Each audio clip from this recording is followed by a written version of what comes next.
Perkenalkan, nama saya Aisyah Aulia Helmi dari kelas PTIKB dengan NIM 200209501005 dari Universitas Negeri Makassar, Program Studi Pendidikan Teknik Informatika dan Komputer Angkatan 2020. Saya akan membawakan materi pertemuan 7 yaitu input device. Pertama-tama kita akan membahas apakah yang dimaksud dengan input device tersebut.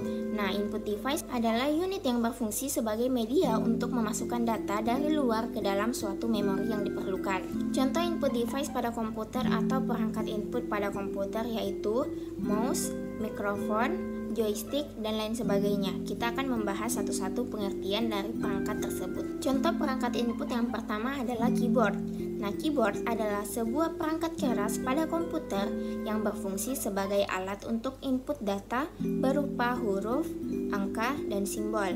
Perangkat ini berbentuk papan dan memiliki berbagai macam tombol yang dimana tombol tersebut fungsinya berbeda-beda.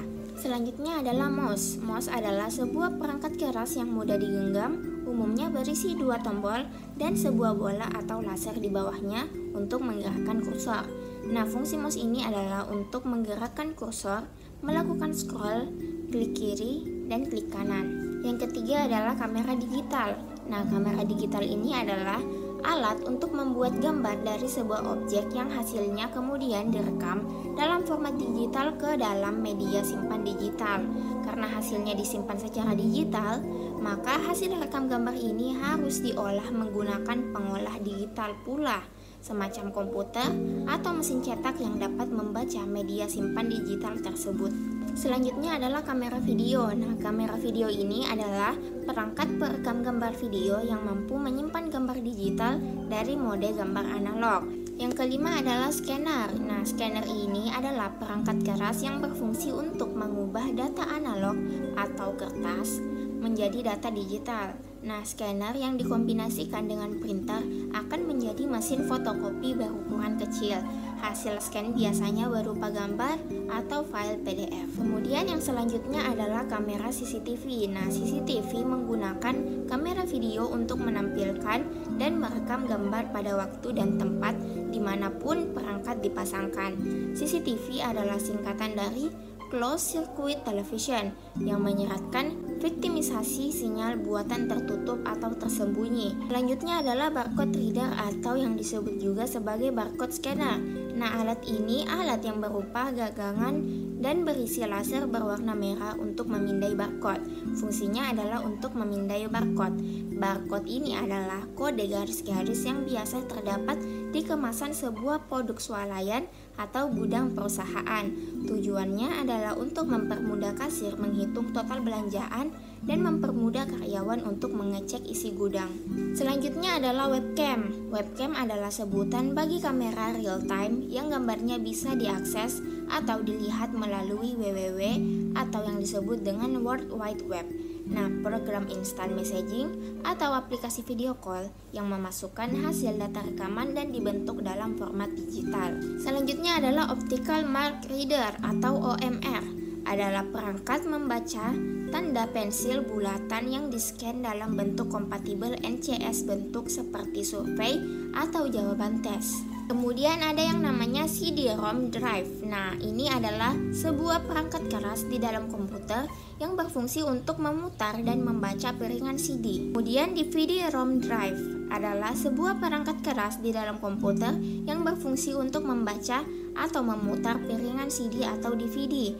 DVD adalah singkatan dari Digital Versatile Disk. Berbeda dengan CD-ROM drive, DVD drive bisa digunakan untuk membaca CD atau DVD.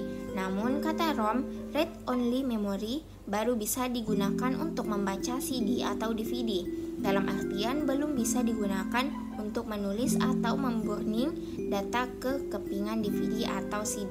Selanjutnya ada yang namanya card reader. Card reader merupakan perangkat input yang digunakan untuk membaca kartu memori. Nah, selanjutnya adalah joystick. Joystick adalah alat masukan komputer yang berbentuk tuas dan dapat bergerak ke segala arah. Alat ini dapat mentransmisikan arah. Joystick umumnya digunakan sebagai pelengkap untuk memainkan sebuah game. Kemudian ada fingerprint reader. Nah, fingerprint reader digunakan untuk membaca pola biometrik sidik jari pada manusia. Setiap manusia memiliki sidik jari yang berbeda-beda. Sidik jari yang terbaca oleh alat ini merupakan sebuah input yang dapat dijadikan sebagai data untuk mengakses kode tertentu. Kemudian ada mikrofon. Nah, mikrofon ini adalah perangkat keras yang dapat mengubah suara analog menjadi suara digital. Fungsi mikrofon adalah untuk merekam suara. Alat ini biasa digunakan saat konferensi atau saat melakukan video call. Kemudian ada retinal scan. Retinal scan adalah salah satu teknologi biometri yang memiliki tingkat akurasi yang cukup tinggi, yang mampu meneliti lapisan pembuluh darah di belakang selaput mata. Kemudian ada 3D laser scanner, adalah sebuah alat yang dapat mengambil data berupa titik-titik atau yang disebut dengan point cloud, yang juga merupakan koordinat dari objek atau lingkungan sekitar yang real. Data-data yang diambil oleh alat laser scanner akan diproses ke dalam bentuk model 3D. Kemudian ada yang namanya Intelligent Character Recognition atau ICR, yaitu sistem cerdas yang mampu mengenali tulisan tangan dan menerjemahkannya ke dalam kode atau simbol digital yang dimengerti.